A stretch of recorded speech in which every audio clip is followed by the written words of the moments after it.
জিয়াউর রহমান সাহেব বহু দলীয় গণতন্ত্র সৃষ্টি করলেন, সবাইকে রাজনীতির অধিকার দিলেন, মানুষ রাজনীতি করবে, সবাই কথা বলবে, ভেদাভেদ থাকবে না, রাজাকার কে আলবদর কে আশামস থাকবে না। এর জন্য জিয়াউর রহমান সাহেব সবাইকে নিয়ে রাষ্ট্র গড়ার জন্য তেনার সরকারের, জিয়াউর রহমান সাহেব প্রেসিডেন্ট, তার প্রাইম মিনিস্টার কে ছিল? শাহ আজিজুর রহমান। ওই তো জানেন মুরব্বীরা, জিয়াউর রহমান সাহেব প্রেসিডেন্ট, শাহ আজিজুর রহমান সিভিলিয়ান ছিলেন প্রধানমন্ত্রী। আপনি কি জানেন আজিজুর রহমান সাহেব কে? একজন রাজাকার। অথচ আমাদের দেশের যারা বিএনপি করে, ছাত্র দল করে, বন্ধুরা জানিই না। আজকে রাজাকারের বিরুদ্ধে স্লোগান দিলে এই স্লোগান চলে যায় জিয়াউর রহমান সাহেবের বিরুদ্ধে। ও জানিই না, ও রাজনীতি করে। আমি আশ্চর্য হয়েছে এদের জ্ঞানের পরিধি কি, এটা কি রাজনীতি করে, কিসের কিভাবে রাজনীতি আমার জানা নেই, আমি জানি না। ইতিহাস জানো, শুধু গাজার কোলকে মুখে নিয়ে রাজনীতি করা যায় না। ইতিহাস জানতে হয়, শিখতে হয়, বুঝতে হয়, না লজ্জিত হবা, শরম পাবা। দেখো এই দেশ কিন্তু আগে সেই দেশ না। তুমি কেন বুঝো না, তোমরা কেন বুঝতে চাও না বন্ধু?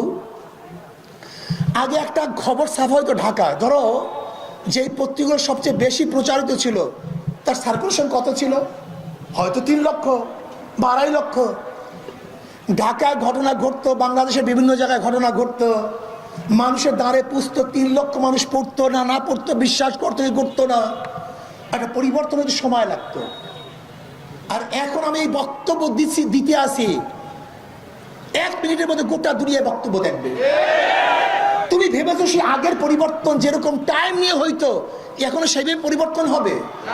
হ্যাঁ, তুমি আগের মানুষকে যে বোকা মনে করতে, এখন সেই মানুষ বোকা, এটা তুমি ভাবতেছো? এখন রিক্সাওয়ালা, ঠেলাওয়ালা, কুলি মজদুর সবাই শিক্ষিত, হয়তো একাডেমিক পড়াশোনা করে নাই, কিন্তু রাজনৈতিকভাবে খুবই সচেতন, আর চিন্তাও করতে পারবো না। আমি আমার বন্ধুদেরকে বলবো, দেখো হিংসাচার বাদ দাও, মারামারি কাটাকাটি, এটা জিয়াউর রহমান সাহেবের আদর্শ না। জিয়াউর রহমান সাহেবের আদর্শ ছিল সবাইকে নিয়ে দেশটা গড়া। আর তোমার স্লোগান কি? অমুককে রাখবো না, অমুকের দাঁত হালাইয়া দেবো, অমুকে বিদায় দিয়া দেব। এটা তোমার নেতার আদর্শের খেলাফ।